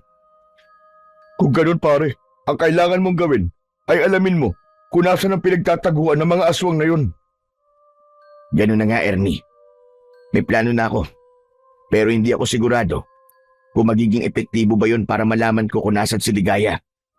Hindi lang kasi yun ang kailangan kong gawin. Kailangan ko rin patayin ng mga aswang na nananakit kay Ligaya para matapos na ang paghihirap niya. Grabe, pare. Mukhang mahal mo na nga talaga si Ligaya. Talagang handa ka makipagbakbakan na naman sa mga aswang para lang sa kanya eh. Pero hindi kita masisisi. Ganyan talaga kapag in love. Gagawin mo ang lahat para sa taong mahal mo. Basta pare, tandaan mo ha. Nandito lang ako, pare. Kung kailangan mo ng backup, magsabi ka lang sa akin. Sa totoo lang, pare, hindi ko rin alam kung bakit ako nagkaganito sa isang babae. Pero tama ka. Mahal ko na nga si Ligaya. At wala akong ibang gustong mangyari kundi ang masiguro ko ang kanyang kaligtasan. Kahit matagal na akong nakikipaglaban sa mga aswang, ay hindi pa rin nawala ang kaba ko sa laban na maaari kong kaharapin. Wala kasi akong ideya kung anong klaseng mga aswang ang kailangan kong labanan. Pero nangako pa rin ako sa sarili ko na gagawin ko ang lahat para matapos na ang pinagdadaanang hirap ni Ligaya sa kamay ng mga aswang. Maghapon akong hindi mapakali dahil sa pag-iisip kung nasaan na si Ligaya at kung ano na ang nangyayari sa kanya. Pagsapit ng gabi, matapos kong maghapunan, ay umalis ako ng bahay at dumiretso ako sa bar kung saan nagtatrabaho si Ligaya. Dala ko ang aking 2 balaraw na ginagamit ko kapag nakikipaglaban ako noon sa mga aswang. Wala kasi akong ideya sa maaaring mangyari, kaya naghanda na ako. Hindi na ako pumasok sa mismong bar. Nagpunta ako sa likod ng bar at nagtago ako sa madilim na bahagi roon. Matyaga akong naghintay dahil malakas ang pakiramdam ko na sa gabing yun ay makikita ko si Ligaya. At hindi nga ako nagkamali. Pagsapit ng 12:00 ng hating gabi ay dumating ang van na sinasakyan ng mga lalaking kumuha kay Ligaya. Naghintay pa ako ng ilang sandali at dumating na si Ligaya. Sa galaw niya ay halatang iniinda pa rin niya ang mga sugat niya. Sumakay agad si Ligaya sa van at mabilis yun na umalis. Walang pagdadalawang isip na sumakay ako sa aking motor. Sinundan ko ang van. Hindi na ako papayag na hindi ko malalaman kung saan dinadala ng mga lalaking yun si Ligaya. Hindi ako masyadong lumapit sa van at pinanatili ko ang aking distansya para hindi sila makahalata na may sumusunod sa kanila. Halos 1 oras kong sinundan ang van bago yun pumasok sa isang baku-bakong daan. Ipinarada ko ang aking motor dahil alam ko na kung susunod pa ako sa kanila na sakay nun ay malalaman na nila ang ginagawa ko. Naglakad ako sa kadiliman at napansin ko na puro talahiban ang nasa magkabilaang panig ng daan. Mula sa hindi kalayuan ay natanaw kong huminto na ang van sa harapan ng isang lumang abandonadong gusali. Nagtago ako sa talahiban at mula roon ay nakita kong pumasok si Ligaya at ang mga lalaki sa naturang gusali. Huwag kang mag-alala, Ligaya. Hindi ako papayag na hindi matatapos ngayong gabi ang paghihirap mo. Hindi nagtagal ay nagsimula na akong kumilos. Inilabas ko na ang aking 2 balaraw na palagi kong ginagamit sa pakikipaglaban sa mga aswang. Tahimik akong naglakad papunta sa abandonadong gusali. Nang makapasok ako roon, ay agad kong naramdaman ang presensya ng mga aswang sa paligid. Amoy na amoy ko ang halimuyak nila. May nakita akong hagdan papunta sa pangalawang palapag. Paakyat na sana ako roon nang may 2 lalaki ang sumalubong sa akin. Sa isang kisap mata ay nag-anyong aswang ang mga yun. Sumugod sila sa akin pero handa ako. Malakas kong sinipa sa tiyan ng isa habang ang isa naman ay sabay kong sinaksak ng mga balaraw sa kanyang mga mata. Umalingaw-ngaw ang sigaw ng aswang. Hinugot ko kagad ang mga balaraw at nilaslas ko ang liig ng aswang hanggang sa mapugutan yun ng ulo. Ang isang aswang naman ay nakipagtitigan sa akin na parabang tinatansya niya kung kaya ba niya ako. O ano? Bakit di ka sumugod? Natatakot ka ba, Bangaw? Nasaan na si Ligaya? Sabihin mo! Imbis na sagutin ako, ay muling sumugod ang aswang. Sinunggaban niya ako, pero mabilis akong umiwas. Nawalan siya ng balanse at nagpagulong-gulong siya sa may hagdan. Nang bumagsak siya sa ibaba, ay balina ang leg niya at wala ng buhay. Tuluyan na akong umakyat sa ikalawang palapag, pero sinalubong ako roon ng mas marami pang mga aswang. Tumalon kagad ang isang aswang papunta sa akin. Umikot ako pakaliwa at sinaksak ko siya sa tagiliran, sabay sipa ng malakas sa kanyang muka. Dalawang aswang naman ang sabay na sumugod sa akin. Ang isa ay tumalon, habang ang isa naman ay gumapang ng mabilis sa saig. Umatras ako ng kaunti para makabuelo at para makakuha ng tamang pwesto. Sinipa ko sa muka ang gumagapang na aswang, habang ang isa ay sinalubong ko ng saksak sa leeg at sa sentido. Biglang may humila sa likod ko at malakas kong ibinalibag sa saig. Matapos yun ay kinalmot ako ng aswang na tumama sa aking braso. Pero hindi ako nawalan ng pag-asa at malakas ko siyang sinipa sa dibdib, pagkatapos ay sa kanyang muka. Mabilis akong tumayo at kahit nasugatan ako ay mas lalo pa akong tumapang. Naging sunod-sunod na naman ang pag-atake sa akin ng mga aswang, pero wala silang naging laban sa aking lahat. Lahat ng sumubok na patayin ako ay hindi sinanto ng aking mga balaraw.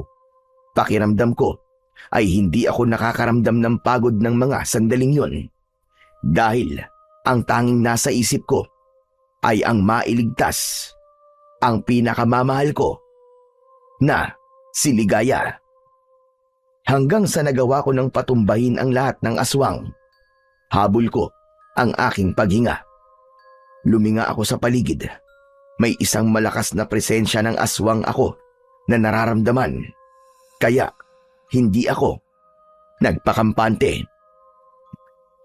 Ligaya! Ligaya, nasan ka? Ligaya, sumagot ka! Si Roger ito! Mula sa ikatlong palapag ay narinig ko ang nanghihinang pag-ungol ni Ligaya.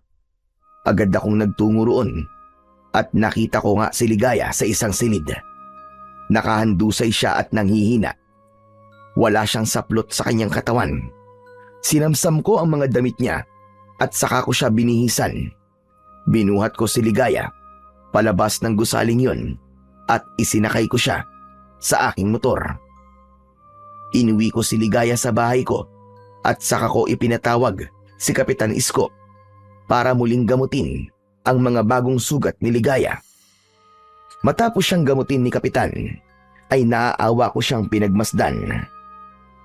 Ano ba nangyari? Bakit sugatan na naman si Ligaya? Tama pong hinala natin, Kapitan. Mga aswang nga ang may gawa niya sa kanya. Ang hindi ko lang alam ay kung bakit kahit ilang beses na siya sumasama sa mga aswang na yun, ay hindi pa rin siya pinapatay. Sigurado na rin ako na ang grupo ng mga aswang na yun ang pumatay doon sa babaeng natagpuan sa kabilang baryo. Kung ganon, ay nakipaglaban ka sa mga aswang. Tama ba ako, Roger? Ganun na nga po, Kapitan. Marami po akong napatay sa grupo nila. Pero ramdam ko na may isa pang natitira. At yun ay ang kanilang pinuno. Hayaan mo. Kapag nagising na si Ligaya, ay saka na lang natin malalaman ang mga kasagutan. O paano, aalis na ako.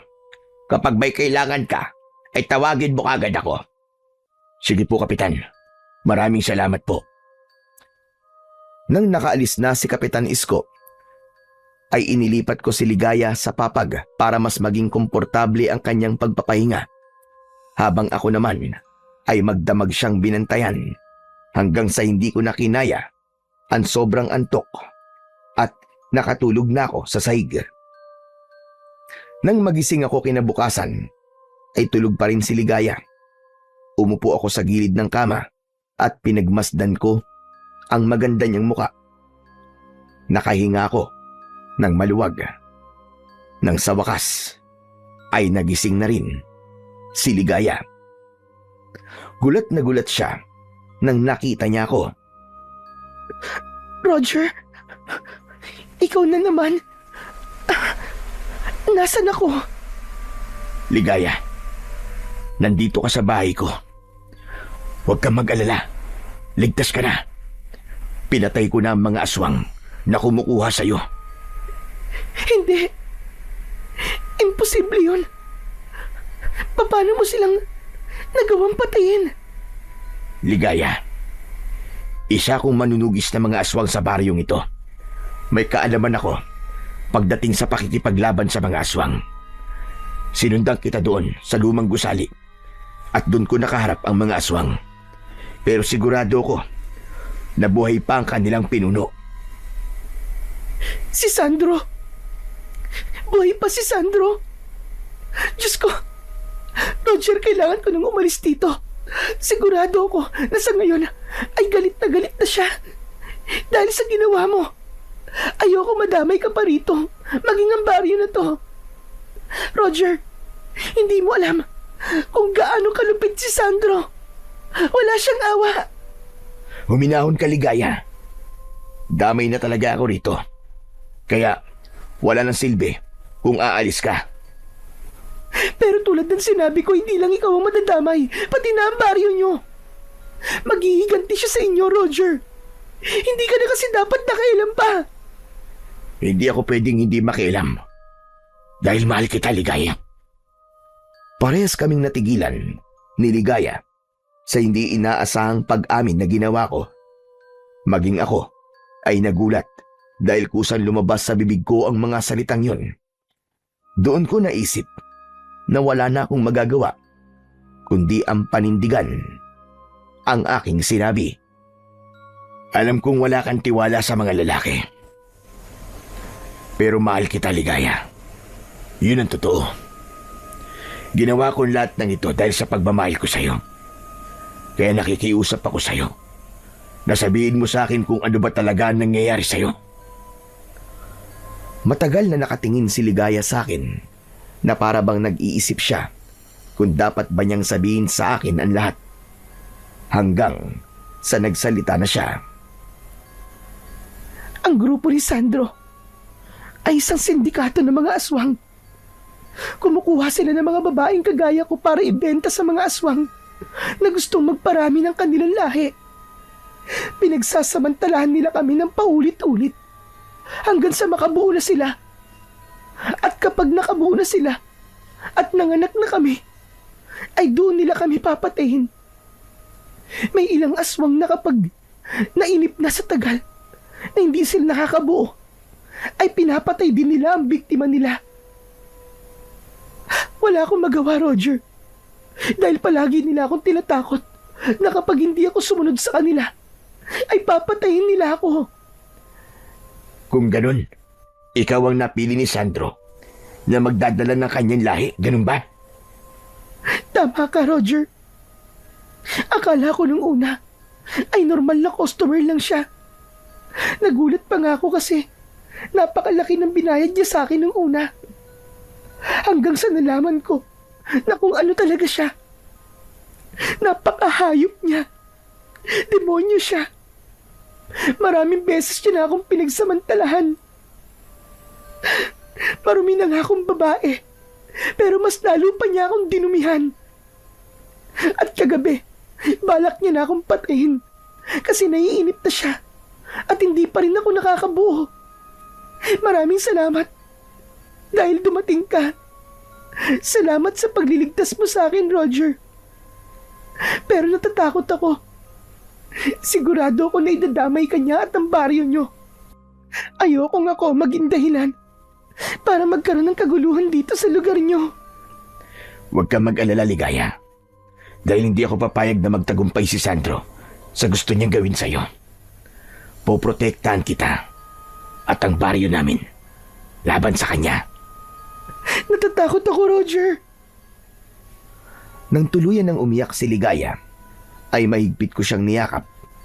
Gumanti siya ng yakap sa akin at naramdaman ko ang labis na panginginig ng kanyang katawan. Hindi na ako nagsalita pa.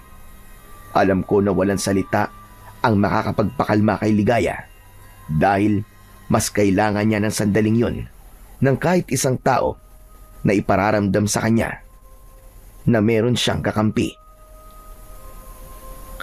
Nang mga sumunod na araw, ay nanatili si Ligaya sa bahay ko.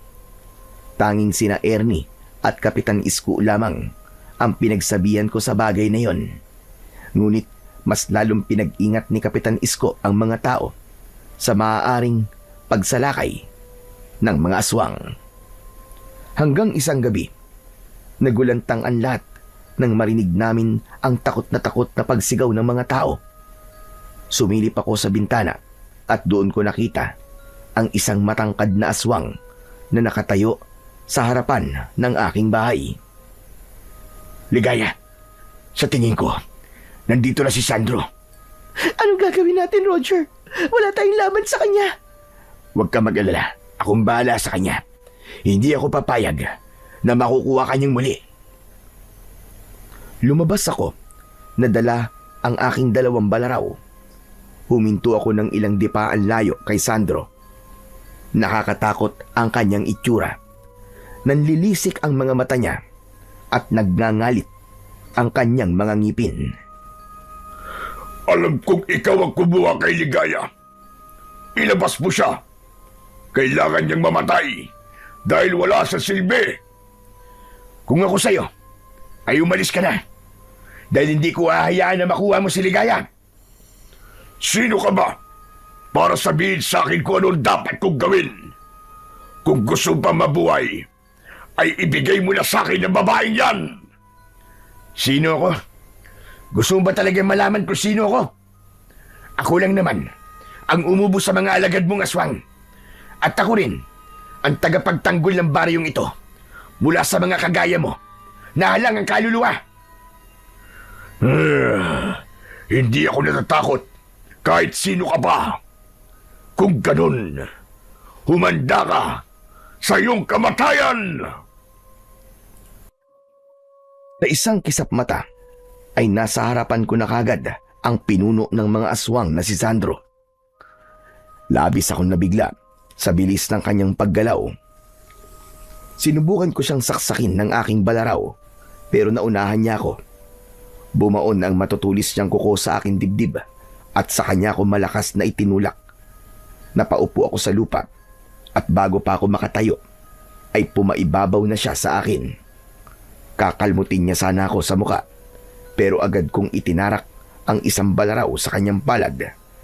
Sinundan ko agad yun ng saksak sa kanyang muka. Malakas na napasigaw si Sandro.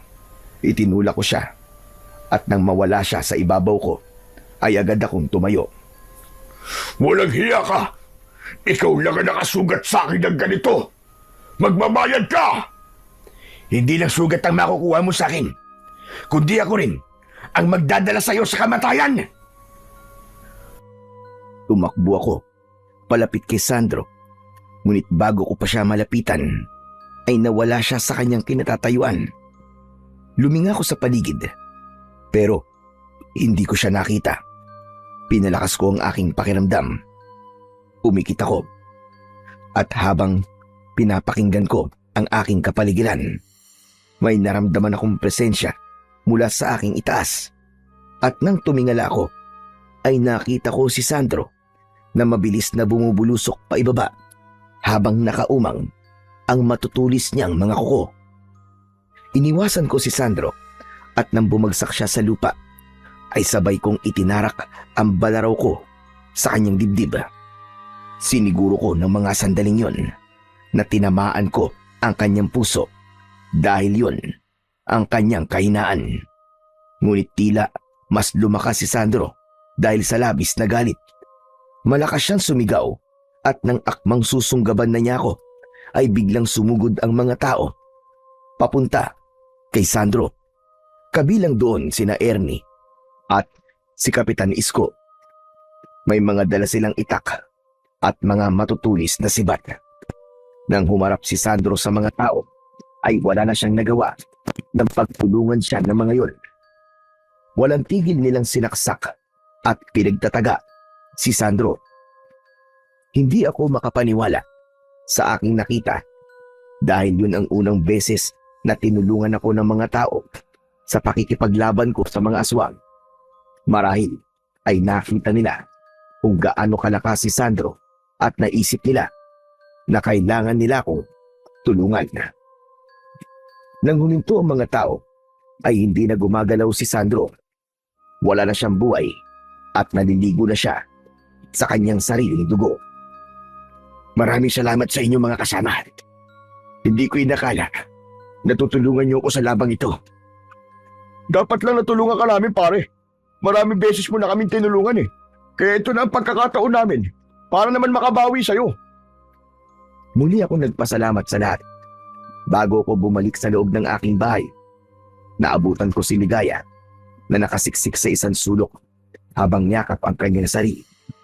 Nilapitan ko siya at napapitlag siya nang hawakan ko ang mga balikat niya. Roger! Roger, ikaw pala! Diyos ko! May sugat ka! Ayos lang ako, Ligaya. Malayo sa bituka to. Pero tapos na, Ligaya. Wala na si Sandro. Tinulungan ako ng taong bayan na patayin si Sandro. Totoo ba yung sinasabi mo? Oo, Ligaya. Hindi mo na kailangan matakot. Mabubuhay ka na ng payapa at normal. Diyos ko! Maraming salamat, Roger! Maraming salamat! Hindi na napigilan pa ni Ligaya ang mapaiyak sa labis na kasiyahan. Maigpit niya akong niyakap. Napakasaya ko para kay Ligaya dahil sigurado ko na simula sa gabing yon ay wala na siyang mga aswang na dapat pang katakutan. Matapos ang pangyayaring yon ay bumalik na kami sa normal naming mga buhay. Si Ligaya naman ay kampante nang bumalik sa kanyang apartment. Paminsan-minsan ay nagkikita pa rin kami at naramdaman ko na mas lumalim ang aming ugnayan. Isang umaga, nagtungo ako sa grocery store para mamili. Nagulat ako dahil nasa cashier si Ligaya. Manghang-mangha ko kasi yun ang unang beses na nakita ko siyang manipis lang ang makeup at nakasuot ng blusa. O ano? Nagulat ka, no? Dito na ako nagtatrabaho ngayon, Roger. Umalis na ako sa bar. Mas maliit nga ang kita rito, pero mas okay na ito. Dahil hindi ko na kailangan ibenta pa ang katawan ko. Masaya ako para sa'yo, Ligaya. Magbabagong buhay na ako, Roger. Ayokong sayangin ang tulong na ibinigay nyo at ng baryo nyo para iligtas ang buhay ko. Maraming salamat sa'yo, Roger. Kasi ikaw ang nagparamdam sa akin na importante pa rin ako sa kabila ng pagkatao ko.